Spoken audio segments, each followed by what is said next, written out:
Bir gece Muhammed'e Çalap'tan geldi Murat. Bir gece Muhammed'e Çalap'tan geldi Murat. Seni okur Zülcelal, ne durursun kıl hazırlık, ne durursun kıl hazırlık.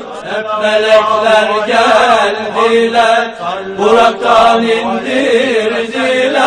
Hep melekler geldiler, Burak'tan indirdiler. Yüzünü döndürdüler, ol dem yürüdü yayan, ol dem yürüdü yayan. Nice bin yıllık yola bir anda var